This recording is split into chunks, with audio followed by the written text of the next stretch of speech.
प्यारे भैया बहन, आपका दिन मंगलमय हो। आज हम लोग पढ़ेंगे निर्धनों के स्वयं सहायता समूह। इसके विषय में हम आप लोगों को बताएंगे कि यह निर्धनों के स्वयं सहायता समूह क्या है, क्या होता है।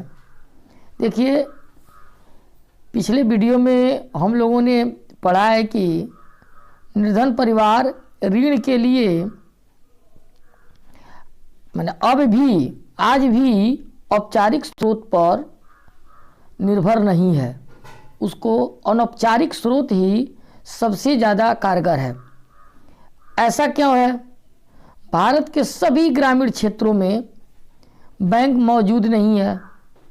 जहाँ कहीं मौजूद भी है तो बैंक से कर्ज लेना अनौपचारिक स्रोत से कर्ज लेने की तुलना में ज़्यादा कठिन है। जैसा कि हमने मेघा के मामले में देखा, बैंक से कर्ज लेने के लिए ऋण आधार और विशेष कागजातों की ज़रूरत पड़ती है। ऋण आधार की अनुपलब्धता के कारण यह काम ऋण लेना संभव नहीं हो पाता है, जिससे गरीब बैंकों से ऋण नहीं ले पाते। दूसरी तरफ देखें तो अनौपचारिक ऋणदाता जैसे साहूकार इन कर्जदारों को व्यक्तिगत स्तर पर जानते हैं और इस कारण अक्सर बिना ऋण आधार के भी ऋण देने के लिए तैयार हो जाते हैं। कर्जदार जरूरत पड़ने पर पुराना ऋण चुकाए बिना भी नया कर्ज लेने के लिए साहूकार के पास जा सकता है, लेकिन महाजन ब्याज की दरें बहुत ही ऊंची रखते हैं। लेन देन की लिखा पढ़ी भी पूरी नहीं करते और निर्धन कर्जदारों को तंग करते हैं। अधिक ब्याज के रूप में राशि वसूलते हैं। हाल फिलहाल के वर्षों में आप देखेंगे कि लोगों ने गरीबों को उधार देने के कुछ नए तरीके अपना रखे हैं। इनमें से एक विचार ग्रामीण क्षेत्रों के गरीब, विशेषकर महिलाओं को छोटे छोटे स्वयं सहायता समूह में संगठित करने और उनकी बचत पूंजी को एकत्रित करने पर आधारित है। एक विशेष स्वयं सहायता समूह में एक दूसरे के पड़ोसी 15 से 20 सदस्य होते हैं, जो महिलाएं होती हैं, जो नियमित रूप से एक दूसरे से मिलते हैं और अपनी बचत की राशि को जमा करते हैं, यानी अपनी बचत करते हैं। प्रति व्यक्ति बचत 25 रुपये से लेकर 100 रुपये या अधिक भी हो सकता है, वो उसके ऊपर निर्भर है। यह परिवारों की बचत करने की क्षमता पर निर्भर करता है कि वह परिवार कितना राशि बचत कर सकता है। सदस्य अपनी ज़रूरत को पूरा करने के लिए छोटे कर्ज समूह से ही कर्ज ले सकते हैं।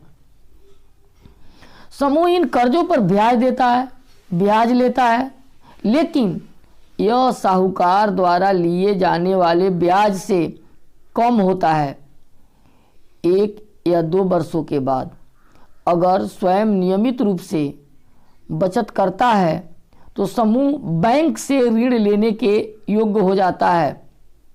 ऋण समूह के नाम पर दिया जाता है, न कि व्यक्ति के नाम पर, और इसका मकसद सदस्यों के लिए स्वरोजगार के अवसर का सृजन करना है। जो स्वयं सहायता समूह के सदस्य हैं, उनके लिए जो बैंक ऋण देती है वह स्वरोजगार के अवसर का सृजन पैदा करने के लिए देती है। उदाहरण ले लें हम तो सदस्यों को छोटे छोटे कर्ज अपनी गिरवी जमीन छुड़ाने के लिए, कार्यशील पूंजी की ज़रूरतें जैसे बीज खरीदना, खाद खरीदना, बांस और कपड़े खरीदने के लिए, घर बनाने के लिए, सिलाई की मशीन खरीदने के लिए, हथकरघा के लिए, पशु खरीदने के लिए इत्यादि संपत्ति खरीदने के लिए दिए जाते हैं। बचत और ऋण गतिविधियों से संबंधित ज़्यादातर महत्वपूर्ण निर्णय समूह के सदस्य स्वयं लेते हैं। समूह दिए जाने वाले ऋण, उसका लक्ष्य, उसकी रकम, ब्याज दर, वापस लौटाने की अवधि आदि के बारे में निर्णय करता है। इस ऋण को लौटाने की जिम्मेदारी भी समूह की ही होती है। एक भी सदस्य अगर ऋण वापस नहीं लौटाता तो समूह के अन्य सदस्य इस मामले को गंभीरता से लेते हैं, ताकि ये पूरी प्रक्रिया एक समूह के साथ होती है, इसलिए पूरे समूह को एक साथ मिल करके ऋण लौटाना होता है। इसी कारण बैंक निर्धन महिलाओं को ऋण देने के लिए तैयार हो जाता है। जब वे अपने को स्वयं सहायता समूह से संगठित कर लेते हैं, उसके पास कोई ऋणाधार नहीं होता, तब यह कार्य प्रारंभ होता है।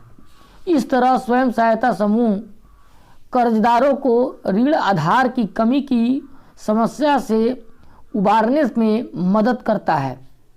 उन्हें समय के अनुकूल विभिन्न प्रकार की आवश्यकताओं के लिए एक उचित ब्याज दर पर ऋण मिल जाता है।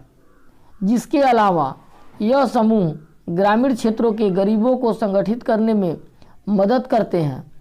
इससे न केवल महिलाएं आर्थिक रूप से स्वावलंबी हो जाती हैं, बल्कि समूह की नियमित बैठक के जरिए लोगों को एक आम मंच मिलता है, एक आम जगह मिलता है जहां वह तरह तरह के सामाजिक विषय जैसे स्वास्थ्य, पोषण और घरेलू हिंसा इत्यादि पर आपस में चर्चा करते हैं, अपने सुख दुख की एक दूसरे से शेयर करते हैं। देखिए, बांग्लादेश का एक ग्रामीण बैंक की चर्चा हम आपसे करते हैं कि बांग्लादेश ग्रामीण बैंक का उचित ब्याज दर पर गरीबों की ऋण जरूरत को पूरा करने का बड़ा सफल इतिहास रहा है। इसकी शुरुआत 70 में एक छोटे पैमाने से हुई। वर्ष 2018 बैंक अब 9 लाख सदस्य इसके हो गए हैं ग्रामीण बैंक के, जो बांग्लादेश के 81,600 गांवों में फैले हुए हैं। इससे ऋण लेने वाली अधिकतर महिलाएं हैं, जिनका संबंध जो है समाज के गरीब तबके के लोगों से है या गरीब लोगों से है। इन कर्जदारों ने देखा है या इन कर्जदारों को यह दिखाया गया है कि केवल गरीब महिलाएं भरोसेमंद कर्जदार हैं, बल्कि वे विभिन्न तरह की छोटी आय वाली गतिविधियों को सफलतापूर्वक शुरू करने और उसको चला सकने में ये महिलाएं सक्षम भी हैं। देखिए, कहा गया है कि अगर गरीब लोगों को सही और उचित शर्तों पर ऋण उपलब्ध कराया जा सकता है तो लाखों छोटे लोग अपनी लाखों छोटी छोटी गतिविधियों के जरिए विकास का सबसे बड़ा चमत्कार करके दिखा सकते हैं। यह कहा हुआ है प्रोफेसर मोहम्मद यूनुस का, जो ग्रामीण बैंक के संस्थापक और 2006 में शांति के लिए नोबेल पुरस्कार से सम्मानित व्यक्ति हैं। उनका ये कथन है। तो इस प्रकार से यह हम देखें कि यह सहायता समूह किस तरह से काम कर रहा है। अब आपको एक सारांश बताते हैं। इस पूरे अध्याय में हम लोगों ने क्या देखा, क्या पढ़ा, क्या समझा, इसके विषय में हमने मुद्रा के आधुनिक रूप और बैंकिंग प्रणाली से इसके संबंधों को देखा है। एक तरफ जमाकर्ता अपना धन बैंक में रखते हैं, दूसरी तरफ कर्जदार बैंक से ऋण लेते हैं। आर्थिक गतिविधियों के लिए ऋण की जरूरत होती है, जैसा कि हमने देखा है। ऋण के सकारात्मक प्रभाव हो सकते हैं या कुछ परिस्थितियों में वे कर्जदार भी स्थिति और बदतर हो सकते हैं, खराब भी हो सकते हैं। ऋण विभिन्न स्रोतों से उपलब्ध होता है, औपचारिक अनौपचारिक दोनों तरह के स्रोत हो सकते हैं।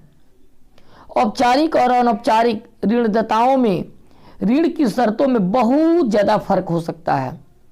यह वर्तमान समय जो है, अमीर परिवार औपचारिक स्रोत से ऋण लेते हैं, जबकि गरीब को अब भी आज भी अनौपचारिक स्रोत पर निर्भर रहना पड़ता है। यह अनिवार्य है कि औपचारिक क्षेत्र के कुल ऋणों में वृद्धि हो, ताकि महंगे अनौपचारिक ऋण पर से निर्भरता कम हो। साथ ही बैंकों और सहकारी समितियों इत्यादि से गरीबों को मिलने वाले औपचारिक ऋण का हिस्सा बढ़ना चाहिए। ये दोनों कदम विकास के लिए बहुत ज़रूरी हैं। सरकार यह प्रयास कर रही है कि वर्तमान समय में गरीबों लोगों को भी औपचारिक स्रोत यानी बैंकों के माध्यम से ही अधिक से अधिक ऋण मिल सके। यह तरह तरह के उपाय किए जा रहे हैं। अनौपचारिक क्षेत्र से कुछ गरीबों का बोझ कम हो और उस ब्याज से उसको मुक्ति मिले। तो आज के लिए इतना ही। धन्यवाद।